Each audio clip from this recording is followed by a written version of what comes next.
Jacksonville, South Carolina. By Sir Arthur Conan Doyle. Adventure 5. The 5 Orange Pips. When I glance over my notes and records of the Sherlock Holmes cases between the years '82 and '90, I am faced by so many which present strange and interesting features that it is no easy matter to know which to choose and which to leave.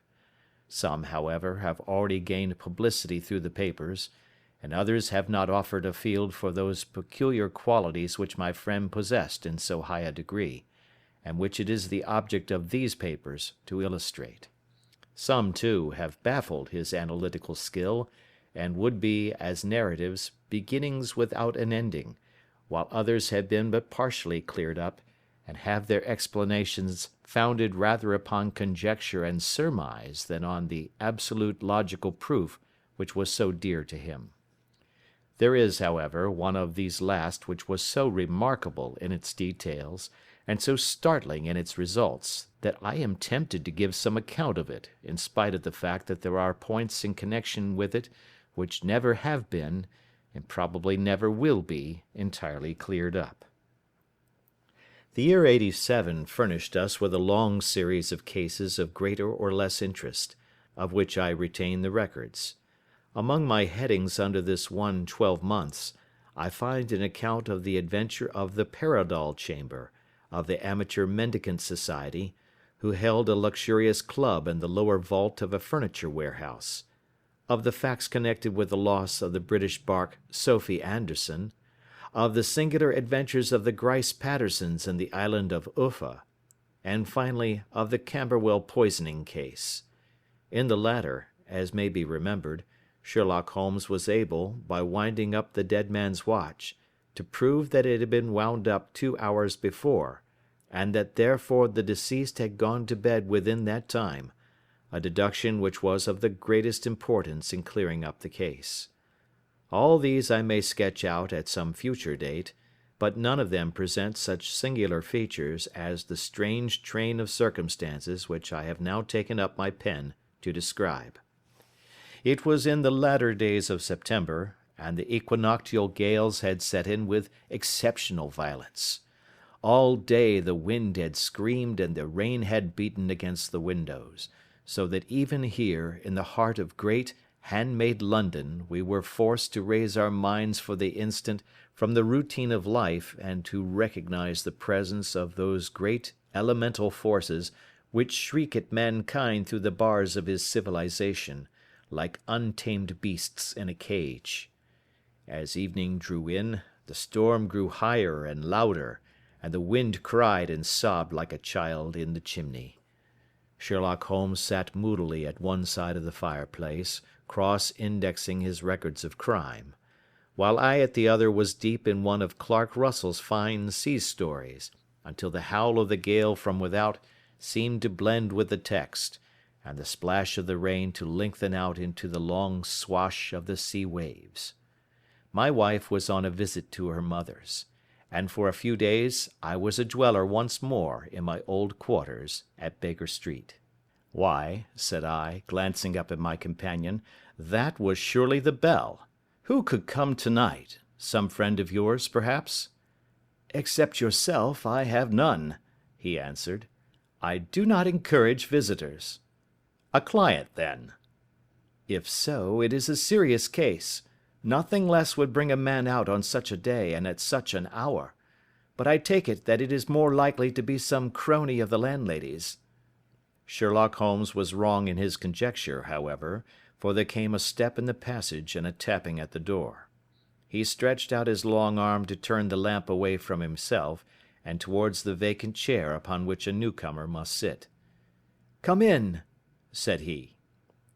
The man who entered was young, some 22 at the outside, well groomed and trimly clad, with something of refinement and delicacy in his bearing. The streaming umbrella which he held in his hand, and his long shining waterproof told of the fierce weather through which he had come. He looked about him anxiously in the glare of the lamp, and I could see that his face was pale and his eyes heavy, like those of a man who is weighed down with some great anxiety. "I owe you an apology," he said, raising his golden pince-nez to his eyes. "I trust that I am not intruding. I fear that I have brought some traces of the storm and rain into your snug chamber." "Give me your coat and umbrella," said Holmes. "They may rest here on the hook, and will be dry presently. You have come up from the southwest, I see." "Yes, from Horsham." "That clay and chalk mixture which I see upon your toe-caps is quite distinctive." "I have come for advice." "That is easily got." "And help." "That is not always so easy." "I have heard of you, Mr. Holmes. I heard from Major Prendergast how you saved him in the Tankerville Club scandal." "Ah, of course. He was wrongfully accused of cheating at cards." "He said that you could solve anything." "He said too much." "That you are never beaten."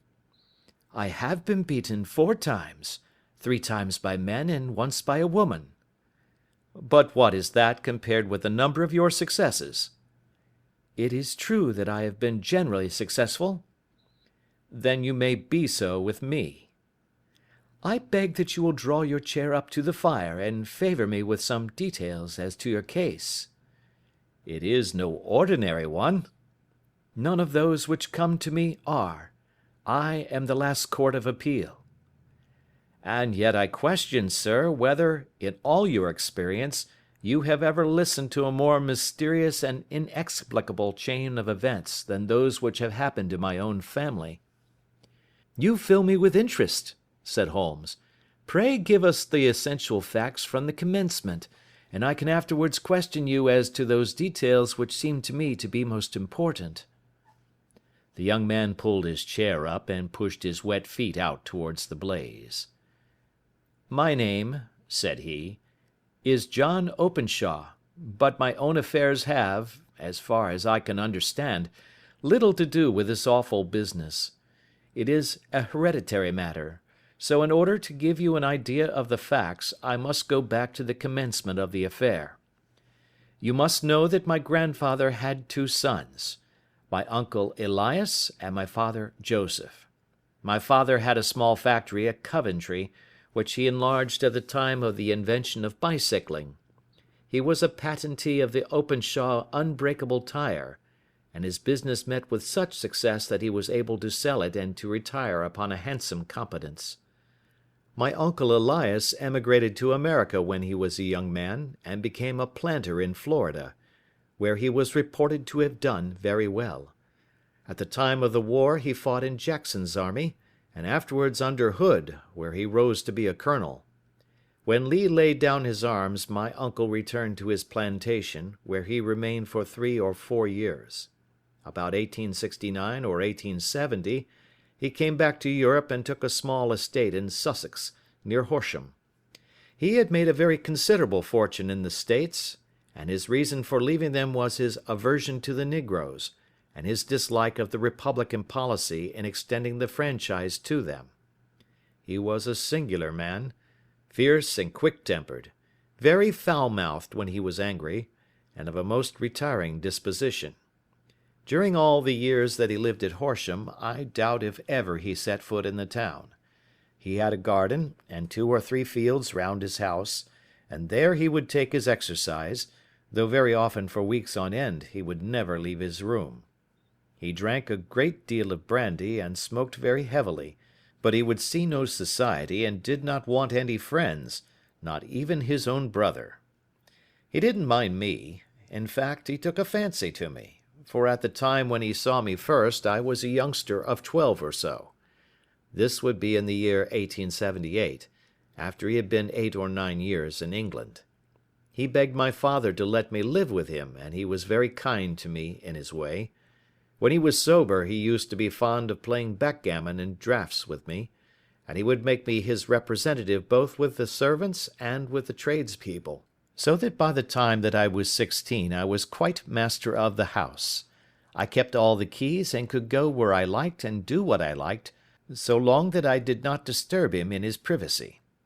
There was one singular exception, however, for he had a single room, a lumber room up among the attics, which was invariably locked, and which he would never permit either me or anyone else to enter. With a boy's curiosity, I have peeped through the keyhole, but I was never able to see more than such a collection of old trunks and bundles as would be expected in such a room. One day, it was in March, 1883, a letter with a foreign stamp lay upon the table in front of the colonel's plate. It was not a common thing for him to receive letters, for his bills were all paid in ready money, and he had no friends of any sort. "From India," said he, as he took it up. "Pondicherry postmark. What can this be?" Opening it hurriedly, out there jumped 5 little dried orange pips, which pattered down upon his plate. I began to laugh at this, but the laugh was struck from my lips at the sight of his face. His lip had fallen, his eyes were protruding, his skin the colour of putty, and he glared at the envelope which he still held in his trembling hand. "K," he shrieked, and then, my God, my sins have overtaken me." "What is it, uncle?" I cried. "Death," said he, and rising from the table he retired to his room, leaving me palpitating with horror. I took up the envelope and saw scrawled in red ink upon the inner flap, just above the gum, the letter K 3 times repeated. There was nothing else save the 5 dried pips. What could be the reason of his overpowering terror? I left the breakfast table, and as I ascended the stair I met him coming down with an old rusty key, which must have belonged to the attic, in one hand, and a small brass box, like a cash box, in the other. "They may do what they like, but I'll checkmate them still," said he with an oath. "Tell Mary that I shall want a fire in my room today, and send down to Fordham the Horsham lawyer." I did as he ordered, and when the lawyer arrived I was asked to step up to the room. The fire was burning brightly, and in the grate there was a mass of black fluffy ashes as of burned paper, while the brass box stood open and empty beside it. As I glanced at the box I noticed, with a start, that upon the lid was printed the treble K which I had read in the morning upon the envelope. "I wish you, John," said my uncle, "to witness my will. I leave my estate, with all its advantages and all its disadvantages, to my brother, your father, whence it will, no doubt, descend to you. If you can enjoy it in peace, well and good. If you find you cannot, take my advice, my boy, and leave it to your deadliest enemy. I am sorry to give you such a two-edged thing, but I can't say what turn things are going to take. Kindly sign the paper where Mr. Fordham shows you." I signed the paper as directed, and the lawyer took it away with him. The singular incident made, as you may think, the deepest impression upon me, and I pondered over it and turned it every way in my mind without being able to make anything of it. Yet I could not shake off the vague feeling of dread which it left behind, though the sensation grew less keen as the weeks passed and nothing happened to disturb the usual routine of our lives. I could see a change in my uncle, however. He drank more than ever, and he was less inclined for any sort of society. Most of his time he would spend in his room, with the door locked upon the inside, but sometimes he would emerge in a sort of drunken frenzy, and would burst out of the house and tear about the garden with a revolver in his hand, screaming out that he was afraid of no man, and that he was not to be cooped up, like a sheep in a pen, by man or devil. When these hot fits were over, however, he would rush tumultuously in at the door and lock and bar it behind him, like a man who can brazen it out no longer against the terror which lies at the roots of his soul. At such times I have seen his face, even on a cold day, glisten with moisture, as though it were new raised from a basin. Well, to come to an end of the matter, Mr. Holmes, and not to abuse your patience, there came a night when he made one of those drunken sallies from which he never came back. We found him, when we went to search for him, face downward in a little green-scummed pool, which lay at the foot of the garden. There was no sign of any violence, and the water was but 2 feet deep, so that the jury, having regard to his known eccentricity, brought in a verdict of suicide. But I, who knew how he winced from the very thought of death, had much ado to persuade myself that he had gone out of his way to meet it. The matter passed, however, and my father entered into possession of the estate and of some £14,000 which lay to his credit at the bank. "One moment," Holmes interposed. "Your statement is, I foresee, one of the most remarkable to which I have ever listened. Let me have the date of the reception by your uncle of the letter, and the date of his supposed suicide." The letter arrived on March 10, 1883. His death was 7 weeks later, upon the night of May 2nd. "Thank you. Pray proceed." When my father took over the Horsham property, he, at my request, made a careful examination of the attic, which had been always locked up. We found the brass box there, although its contents had been destroyed. On the inside of the cover was a paper label with the initials of K.K.K. repeated upon it, and letters, memoranda, receipts, and a register written beneath. These, we presume, indicated the nature of the papers which had been destroyed by Colonel Openshaw. For the rest, there was nothing of much importance in the attic save a great many scattered papers and notebooks bearing upon my uncle's life in America. Some of them were of the wartime and showed that he had done his duty well and had borne the repute of a brave soldier. Others were of a date during the reconstruction of the Southern States, and were mostly concerned with politics, for he had evidently taken a strong part in opposing the carpet-bag politicians who had been sent down from the North.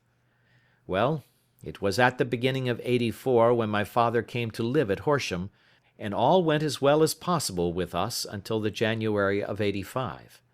On the 4th day after the New Year, I heard my father give a sharp cry of surprise as we sat together at the breakfast table. There he was, sitting with a newly opened envelope in one hand, and 5 dried orange pips in the outstretched palm of the other one. He had always laughed at what he called my cock and bull story about the colonel, but he looked very scared and puzzled now that the same thing had come upon himself. "Why, what on earth does this mean, John?" he stammered. My heart had turned to lead. "It is K.K.K.," said I. He looked inside the envelope. "So it is," he cried. "Here are the very letters. But what is this written above them?" "Put the papers on the sundial," I read, peeping over his shoulder. "What papers? What sundial?" he asked.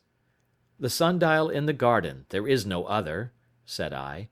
"But the papers must be those that are destroyed." "Pooh!" said he, gripping hard at his courage.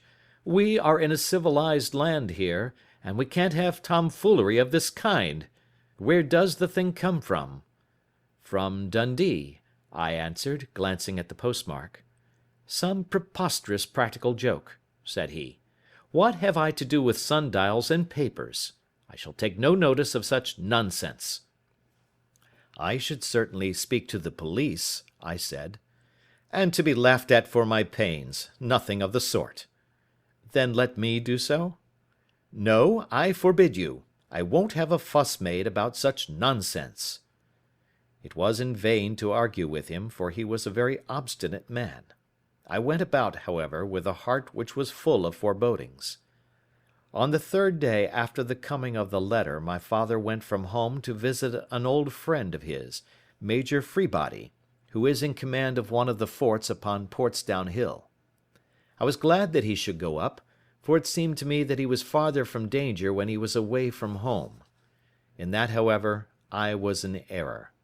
Upon the 2nd day of his absence, I received a telegram from the Major, imploring me to come at once. My father had fallen over one of the deep chalk pits which abound in the neighbourhood, and was lying senseless, with a shattered skull. I hurried to him, but he passed away without having ever recovered his consciousness. He had, as it appears, been returning from Fareham in the twilight, and as the country was unknown to him, and the chalk pit unfenced, the jury had no hesitation in bringing in a verdict of death from accidental causes. Carefully as I examined every fact connected with his death, I was unable to find anything which could suggest the idea of murder. There were no signs of violence, no footmarks, no robbery, no record of strangers having been seen upon the roads. And yet I need not tell you that my mind was far from at ease, and that I was well nigh certain that some foul plot had been woven round him. In this sinister way I came into my inheritance. You will ask me why I did not dispose of it? I answer, because I was well convinced that our troubles were in some way dependent upon an incident in my uncle's life, and that the danger would be as pressing in one house as in another. It was in January, '85, that my poor father met his end, and 2 years and 8 months have elapsed since then. During that time I have lived happily at Horsham, and I had begun to hope that his curse had passed away from the family, and that it had ended with the last generation. I had begun to take comfort too soon, however. Yesterday morning the blow fell in the very shape in which it had come upon my father. The young man took from his waistcoat a crumpled envelope, and turning to the table he shook out upon it 5 little dried orange pips. "This is the envelope," he continued. "The postmark is London, Eastern Division. Within are the very words which were upon my father's last message, K, K, K, and then, 'Put the papers on the sundial.'" "What have you done?" asked Holmes. "Nothing." "Nothing?" "To tell the truth," he sank his face into his thin white hands, "I have felt helpless. I have felt like one of those poor rabbits when the snake is writhing towards it.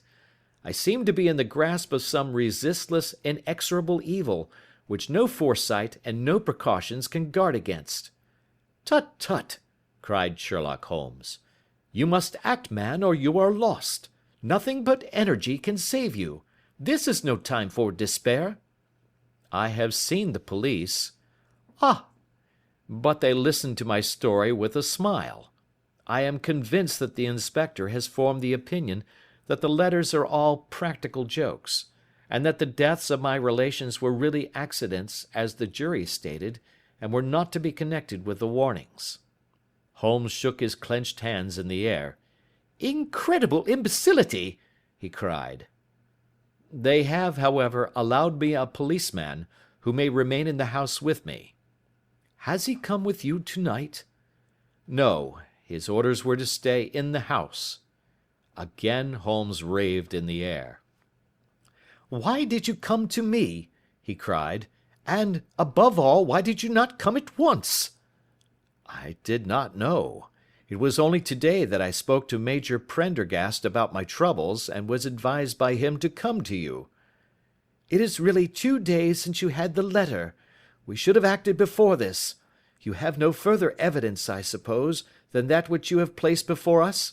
No suggestive detail which might help us?" "There is one thing," said John Openshaw. He rummaged in his coat pocket, and drawing out a piece of discoloured blue-tinted paper, he laid it out upon the table. "I have some remembrance," said he, "that on the day when my uncle burned the papers I observed that the small unburned margins which lay amid the ashes were of this particular colour. I found this single sheet upon the floor of his room, and I am inclined to think that it may be one of the papers which has, perhaps, fluttered out from among the others, and in that way has escaped destruction. Beyond the mention of pips, I do not see that it helps us much. I think myself that it is a page from some private diary. The writing is undoubtedly my uncle's." Holmes moved the lamp, and we both bent over the sheet of paper, which showed by its ragged edge that it had indeed been torn from a book. It was headed March, 1869, and beneath were the following enigmatical notices: 4th. Hudson came. Same old platform. 7th. Set the pips on Macaulay, Paramore, and John Swain of St. Augustine. 9th. Macaulay cleared. 10th. John Swain cleared. 12th. Visited Paramore. All well. "Thank you," said Holmes, folding up the paper and returning it to our visitor. "And now you must on no account lose another instant. We cannot spare time even to discuss what you have told me. You must get home instantly and act."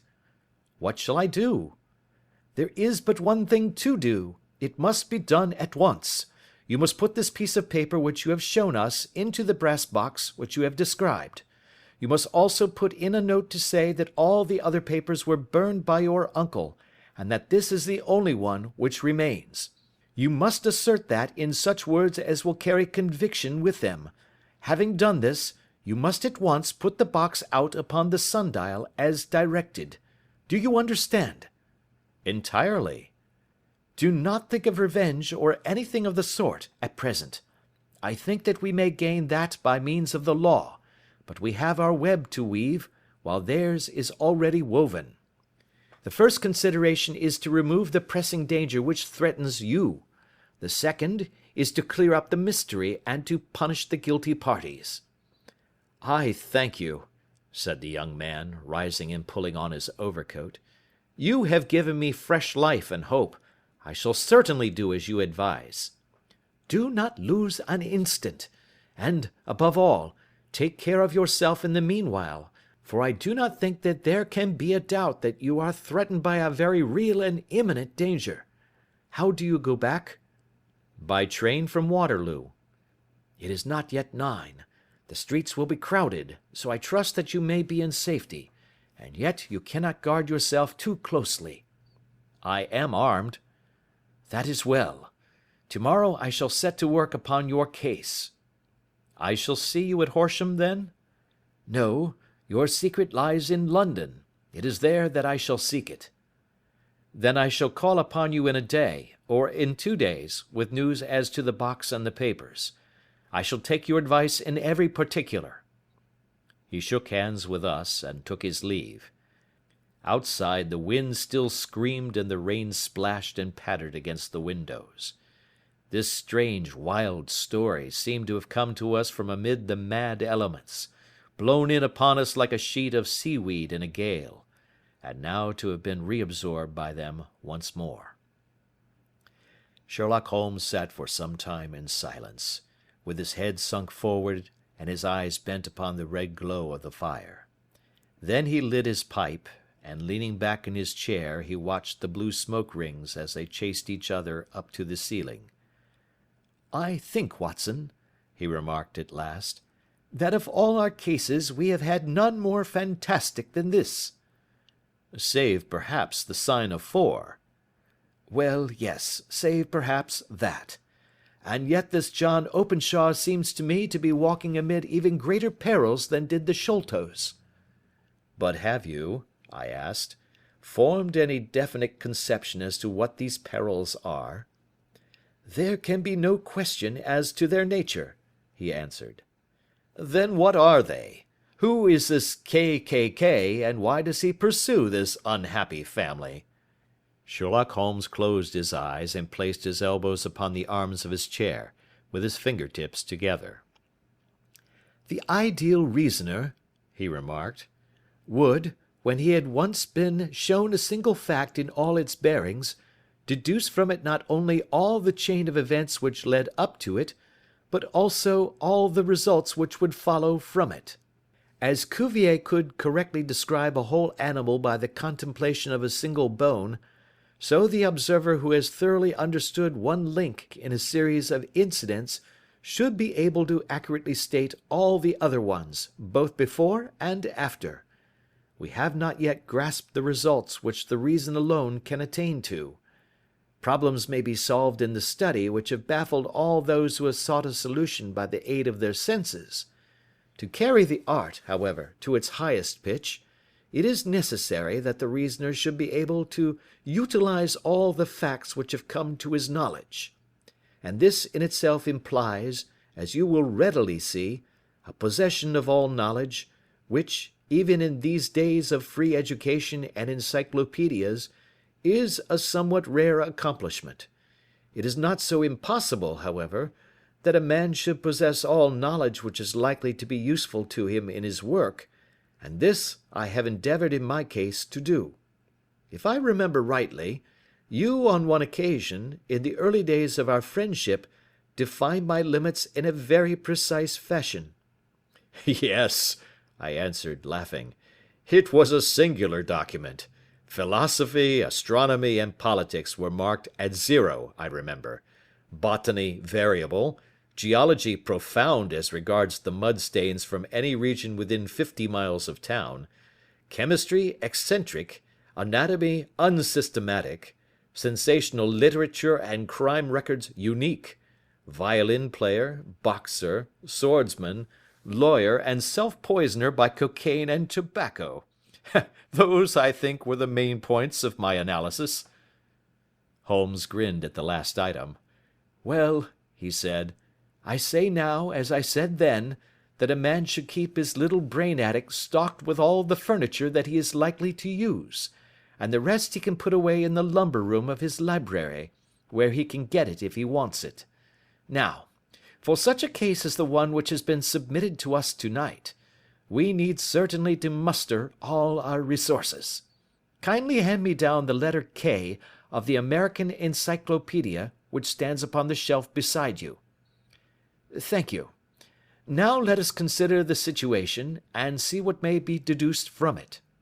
In the first place, we may start with a strong presumption that Colonel Openshaw had some very strong reason for leaving America.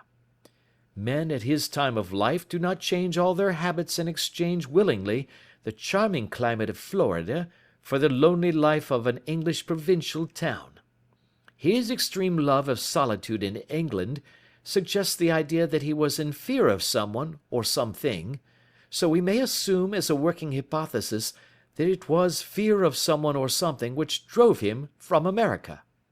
As to what it was he feared, we can only deduce that by considering the formidable letters which were received by himself and his successors. Did you remark the postmarks of these letters? The first was from Pondicherry, the second from Dundee, and the third from London. From East London. What do you deduce from that? They are all seaports, that the writer was on board of a ship. Excellent. We have already a clue. There can be no doubt that the probability, the strong probability, is that the writer was on board of a ship. And now let us consider another point. In the case of Pondicherry, 7 weeks elapsed between the threat and its fulfilment. In Dundee it was only some 3 or 4 days. Does that suggest anything? A greater distance to travel. But the letter had also a greater distance to come. Then I do not see the point. There is at least a presumption that the vessel in which the man or men are is a sailing ship. It looks as if they always send their singular warning or token before them when starting upon their mission. You see how quickly the deed followed the sign when it came from Dundee. If they had come from Pondicherry in a steamer, they would have arrived almost as soon as their letter. But, as a matter of fact, 7 weeks elapsed. I think that those 7 weeks represented the difference between the mail boat which brought the letter and the sailing vessel which brought the writer. It is possible. More than that, it is probable. And now you see the deadly urgency of this new case, and why I urged young Openshaw to caution. The blow has always fallen at the end of the time which it would take the senders to travel the distance. But this one comes from London, and therefore we cannot count upon delay. Good God! I cried. What can it mean, this relentless persecution? The papers which Openshaw carried are obviously of vital importance to the person or persons in the sailing ship. I think that it is quite clear that there must be more than one of them. A single man could not have carried out 2 deaths in such a way as to deceive a coroner's jury. There must have been several in it, and they must have been men of resource and determination. Their papers they mean to have, be the holder of them who it may. In this way you see KKK ceases to be the initials of an individual and becomes the badge of a society. But of what society? Have you never, said Sherlock Holmes, bending forward and sinking his voice, have you never heard of the Ku Klux Klan? I never have. Holmes turned over the leaves of the book upon his knee. "Here it is," said he presently. "Ku Klux Klan, a name derived from the fanciful resemblance to the sound produced by cocking a rifle. This terrible secret society was formed by some ex-Confederate soldiers in the Southern States after the Civil War, and it rapidly formed local branches in different parts of the country, notably in Tennessee, Louisiana, the Carolinas, Georgia, and Florida. Its power was used for political purposes, principally for the terrorizing of the Negro voters and the murdering and driving from the country of those who were opposed to its views. Its outrages were usually preceded by a warning sent to the marked man in some fantastic but generally recognized shape, a sprig of oak leaves in some parts, melon seeds or orange pips in others. On receiving this, the victim might either openly abjure his former ways, or might fly from the country. If he braved the matter out, death would unfailingly come upon him, and usually in some strange and unforeseen manner. So perfect was the organization of the society, and so systematic its methods, that there is hardly a case upon record where any man succeeded in braving it with impunity, or in which any of its outrages were traced home to the perpetrators. For some years the organization flourished in spite of the efforts of the United States government and of the better classes of the community in the South. Eventually, in the year 1869, the movement rather suddenly collapsed, although there have been sporadic outbreaks of the same sort since that date. "You will observe," said Holmes, laying down the volume, "that the sudden breaking up of the society was coincident with the disappearance of Openshaw from America with their papers. It may well have been cause and effect. It is no wonder that he and his family have some of the more implacable spirits upon their track.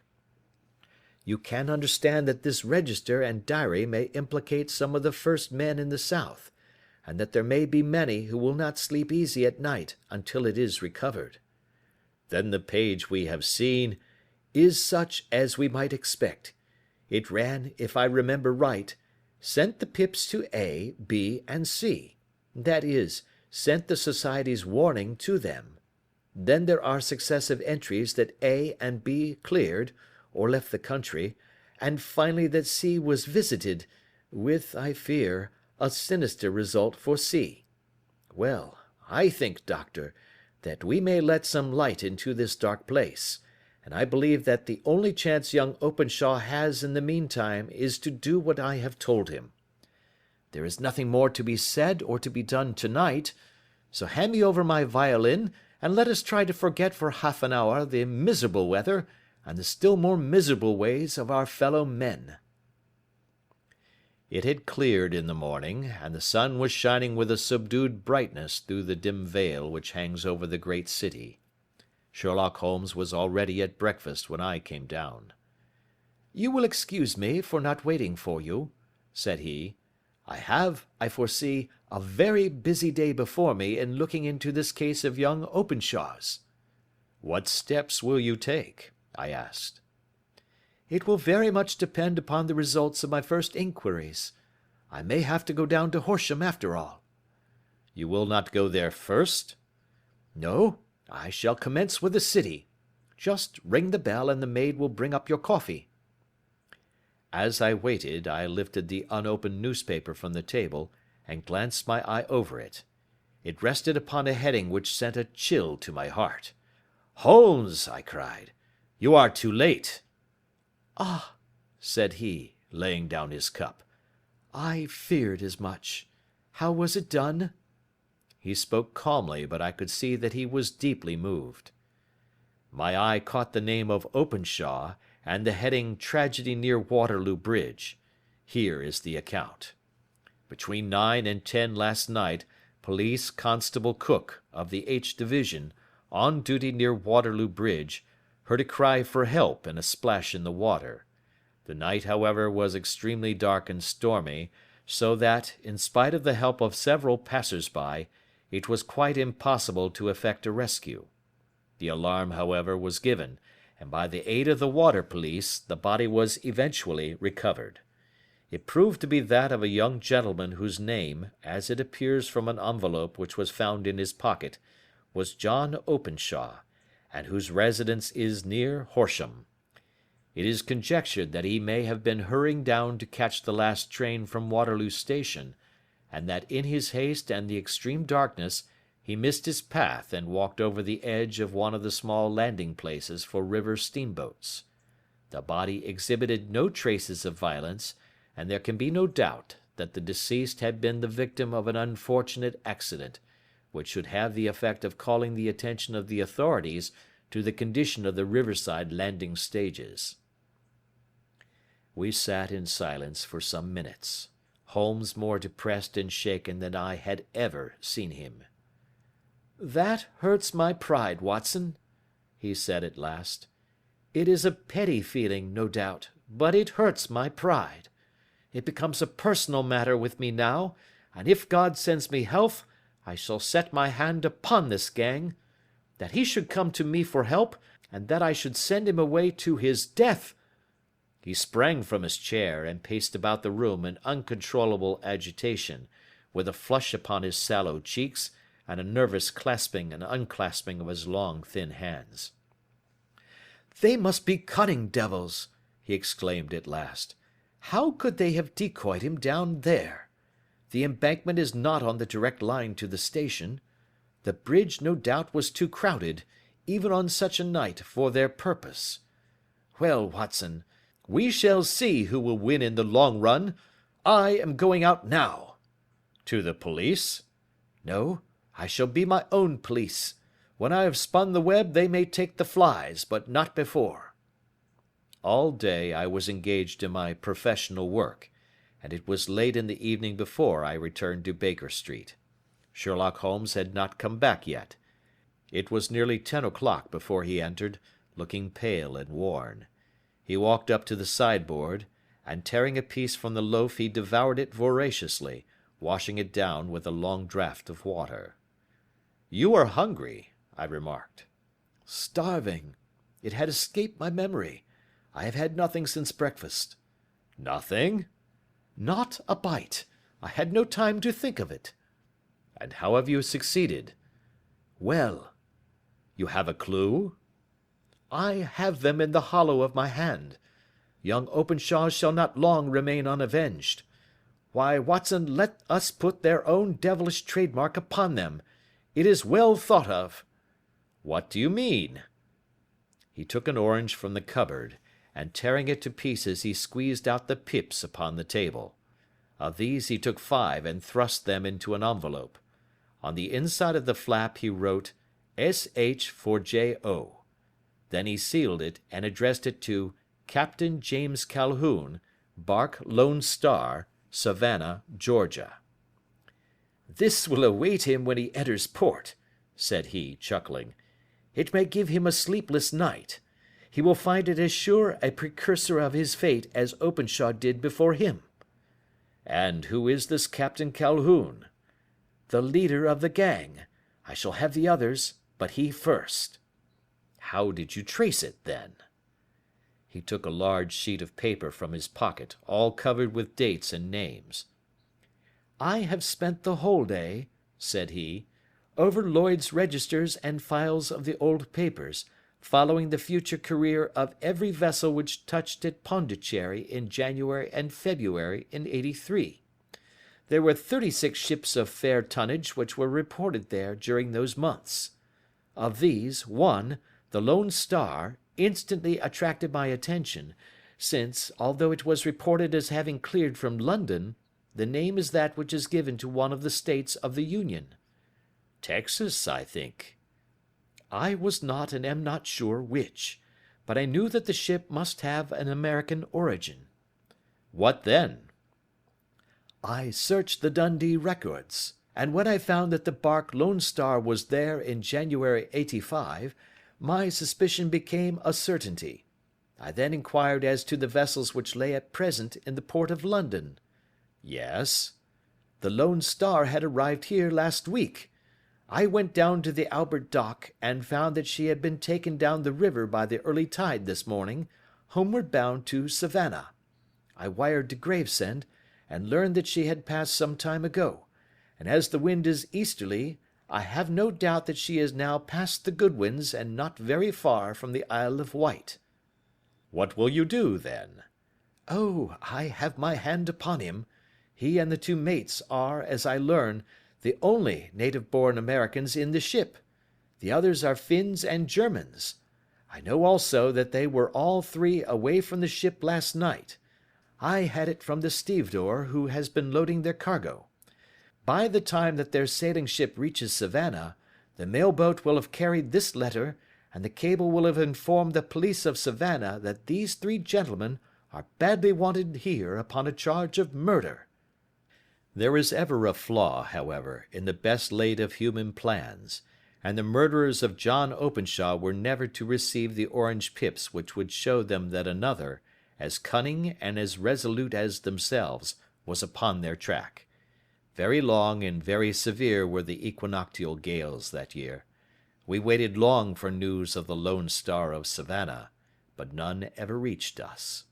We did at last hear that somewhere, far out in the Atlantic, a shattered sternpost of a boat was seen swinging in the trough of a wave, with the letters L.S. carved upon it, and that is all which we shall ever know of the fate of the Lone Star. End of Adventure 5.